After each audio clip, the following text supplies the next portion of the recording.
and he can tell you, everything you need to know. Okay, I'm not very good at this here. Okay, so what does this homeschooling network do for you? Well, it's a group of parents that they get together, and there's meetings once a week, and you send your kids to a different place. Each week there's about 500 people in it, so it's fairly large, and each parent it's like a collective of people, and they're all very good people. We haven't had any molesters or anything like that yet. Good. Mike's a little weird, but Okay. So. Well, if you want to homeschool your kid, you must be weird. Yeah, he's kind of weird. They do. A lot of the kids have drug problems afterwards, though, which is After scary. what? After homeschooling? Yeah, it's a statistic. A lot of crack and What? heroin. Are you serious? Yeah, I'm dead serious. You're not pulling my leg. This No, isn't these a are crank statistics. These are statistics. Call. Homeschooling? Well, I used to be Mormon, and there was a phenomena among them that when these sheltered Mormon kids would finally go off to college at BYU, they would cut loose. Oh yeah, Create do trouble. drugs, have sex, drink coke, Yes. caffeine all the time, and yeah. Yeah, and I've always thought that one of the good things about public school was you were exposing your kid to all these bad things so that they could learn about life and make their mistakes when they're young. Well, you mentioned religion. You were Mormon? Yeah. No, not anymore? No. No, there's Tucson has a high concentration of Mormons. I don't believe I know any in the homeschooling system, so you're safe there. Well, if you're homeschooling, you're safe from Yeah, you're outside safe from things. that. There's no polluting the minds. The reason I pulled my kid out of school actually is because one day he came home and he said, "Hey, Daddy, guess what? I'm getting my own planet because I'm good. Joe Smith says I get my own planet." So you took your kid out of public school because some Mormon kid at school was influencing him? No, this was a teacher. A teacher was teaching Mormon doctrine? We know that Mormon doctrine, they don't even teach the Mormons until they know that you're really in there. Oh, I distinctly recall... they're teaching, it was 6th grade at Cross Middle School, and one of the teachers there was teaching them all about the good Book of the Mormons. That's amazing. That person couldn't have held their job very long. By the way, that's a beautiful scene you have behind you. Did you pick that out? It's just a postcard they had in the studio. It's a postcard. Yeah, That's a huge postcard. Well, I know I'm really this big. Really? Yeah. I don't believe you, because then that would make that frog really small. Well, but you were probably educated in public school, so you can't judge your own logic, right? Yeah, and I find that that you're very gullible. Who is? People in general, and Okay. that you have people have a tendency to do some crazy things sometimes. They really do. Well, can you be more specific, or does that relate to homeschools? Oh, excuse me. So sorry. I have very bad manners. Well, just call Mr. Michael and see what he says. Oh, yeah, I remember the question I wanted to ask you. Well, I want to know what this homeschool network is going to give me. And one of the things that I wanted when I was homeschooling my sister for a while was a break, was the ability to specialize. And I fantasized about meeting some other homeschool parents, and I would take them all for one day, and I would teach them my specialty, and then someone else would teach them math, and someone else would teach them... No, you don't. We do that. Well, yes. we do offer a commercial driver's course, many different ceramics. There's a lot of ceramic courses. There's a lawyer, and he focuses a lot on law. There's a lot of different people, and they really, they're a good group of people. There's there's a stripper. She doesn't teach her trade, but she's good. She's good at teaching the kids different things about relationships. You spell. There's a guy who, as a kid, won a national spelling bee, and he really focuses on grammar and spelling, and it's a good time for all. Everybody has fun there. It sounds excellent. I'm really We glad. take field trips, group trips. Uh-huh. We actually went to North Carolina. We got 30 kids together, and That is cool. we drove to North Carolina Yes, to a clam bake there. They have it's a national clam bake in North Carolina. We do a lot of just off the wall things, really. Rock climbing. Do you follow? Bungee jumping we do. What's the law now regarding what a parent has to do to be allowed to homeschool? Well, it's quite rigorous. To join our organization, there's I think it's 250 hours of psychological evaluation you go through. What? Well, you're with other people's children. Oh, do you mean to teach other people's children? No, just to facilitate this. And there's a board of we have a psychologist. There's a police officer that comes. Of course, a lawyer is present, and they. Would I rather have a canoe paddle? Weeds. Bite and smile. I'm the President of the United States. On July 25th. And we even have a computer that the kids can use. So this is more of a facility with a staff. Yeah, really that's the beauty of the thing. It's like the Rainbow Gathering. We are the staff. The parents are the staff. And it's the government that requires the 250 hours of training? Yes, that is a federal law. Who does the training? It's not training so much as it is just evaluation. Have you heard of MAMBLA before? Say that again? MAMBLA, Man-Boy Lovers Association of America. Yes. Well, we don't want any MAMBLA members okay. as facilitators. We don't want molesters, although nobody wants them. They slip through the cracks. They're very smart people. Those the little the kitty lovers. They ship through, and they're just a funny group of people. Yes. Okay, but somehow the sound. I have never touched a child in my life. I never assumed that you did. What I was wondering, this sounds a lot more complicated than I expected from homeschooling, which seemed to be a simple thing that you do at home. And let me ask you this. Yes. Do you want your children to grow up as simple people? Or would you like them to... no, I didn't mean... The great thing about this is you get everybody's problems. You get a whole society of problems. I'm talking social problems, physical ailments. You get all this is combined, and your child learns how to deal with homosexuality, which is a social problem we're facing today in America. They face AIDS. There are a few people with AIDS in the program. A lot of smoking related. We get the kids smoking at an early age.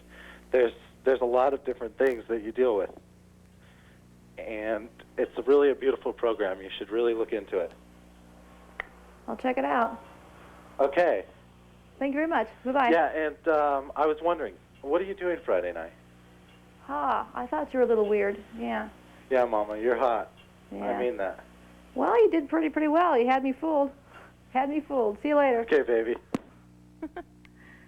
Yeah, anyone who's homeschooling and sort of...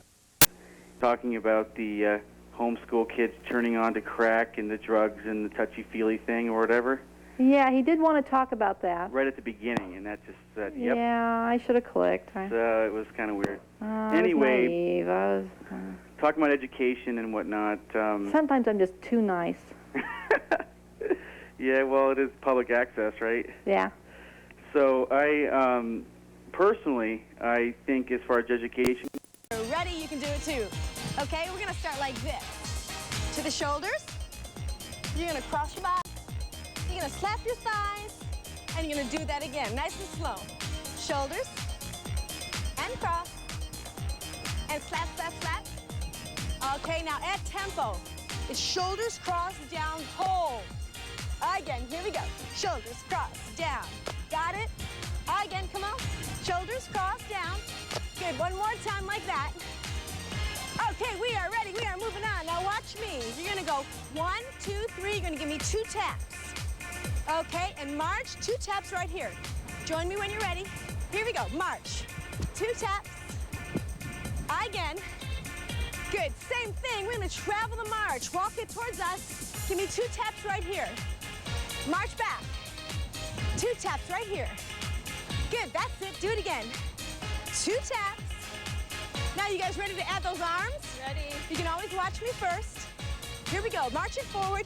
Remember those arms we worked on? There they go.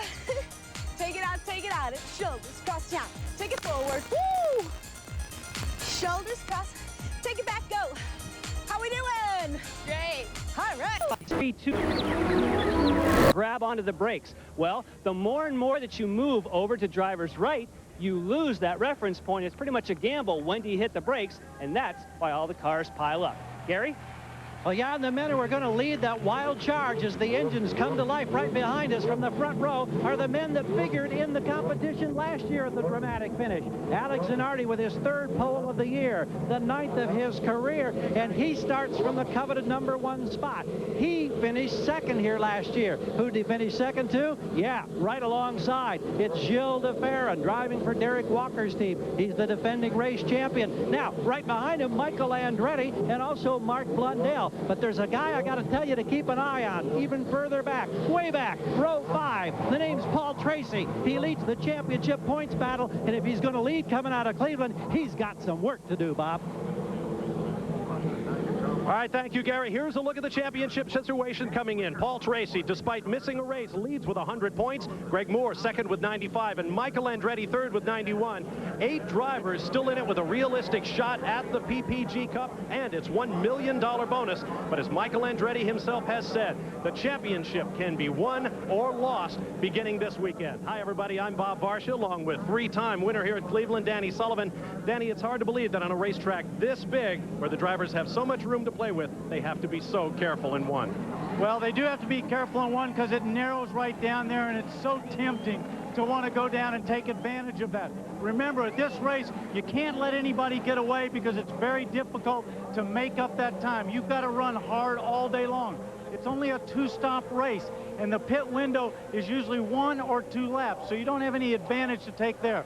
Also, traditionally, we do not get a lot of yellow caution periods here where it's full course yellow. They'll just be in local areas, so they don't have a chance to bunch up. And this track also gets very slippery as the day goes on, and we've seen a lot of guys slide off toward the end of the race. This is a race you got to run hard all day, manage your tires, stay on the track, and be there at the end. No question about it. The championship pressure is on. The first of 5 races on the next 6 weekends. But now to the matter at hand. A look at the starting grid for today's race. On the pole, as mentioned, for the 3rd time this year, Alex Zanardi, starting alongside his Brazilian Gilles de Ferran, who came so close 3 weeks ago at Portland. On row 2, Mark Blundell and Michael Andretti. His only win here came back in 1991. On row 3, Christian Fittipaldi, who highlighted his comeback with a 4th place finish at Portland, alongside Mauricio Gugelmin. His teammate scored the breakthrough win at Portland. Big Mo would like to continue the Pac West team's success here. On row 4, Brian Herta, fastest in the morning warm-up. And Andre Ribeiro, his best start of the year, comes in a new Reynard chassis, moving over from the Lola. Row 5, Bobby Rahal, the local favorite. His first career win came in the inaugural event here in 1982. And Paul Tracy, who won from the pole here in 93. Row 6, Dario Franchitti, fastest of the 8 drivers making their first Cleveland start. And Walter Salas, 4th quickest in the morning warm-up. This team won here a year ago. Row 7 is Greg Moore, who's closed within 5 points of the series lead. And Raul Boisel, his best finish this year came in Portland with a very close 3rd. On row 8, Jimmy Vasser, who had his first DNF in more than 2 seasons at Portland, Oregon. Next to Scott Pruitt, who today makes his 100th career start. He was 3rd quickest in the warm-up. Row 9, Parker Johnstone with 5 point-scoring finishes in the first half of the season. And Al Unser Jr., this is his worst starting position since the 1995 race at Nazareth. On row 10, Patrick Carpentier, the only driver in the field to have finished every race this season, and Michel Jourdain Jr., his best career start in his second race in a Reynard. On row 11, P.J. Jones in the top qualified Toyota-powered car, and Max Pappas, Mad Max, makes his first visit to the home of rock and roll.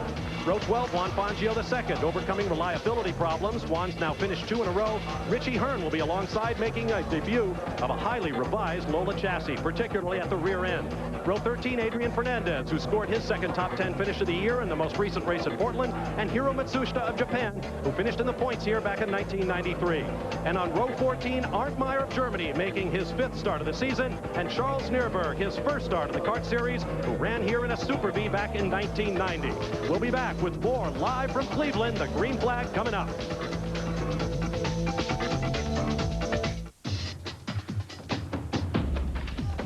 Go where you wanna go. Leave the boundaries far behind you. Introducing the all-new Goodyear Eagle F1 with racing-inspired dual aqua channels that sweep water away for serious traction in the wet, especially in braking. The new ultra-high-performance Goodyear Eagle F1. Serious freedom. Goodyear, Goodyear. In most sports, athletes hurl a projectile at incredible speeds.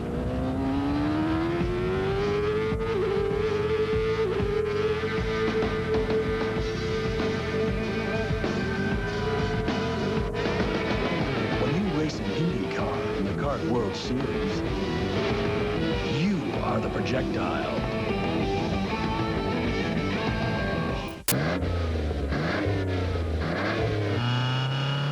With new spark plugs, you get improved performance for a while.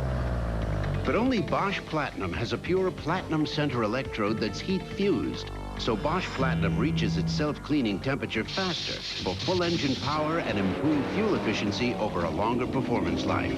Which means you'll replace a lot of other things before you change your Bosch Platinums. Bosch Platinum, the ultimate spark plug. For every lap we lead this year, we're donating $25 to St. Jude Children's Research Hospital. For every pole position we win, we're donating $1,000. And $5,000 for every victory.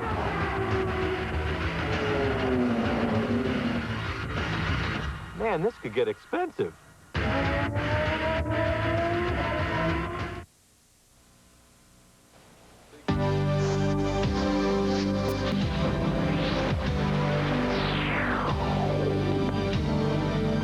ESPN Speed World coverage of the Kart Cleveland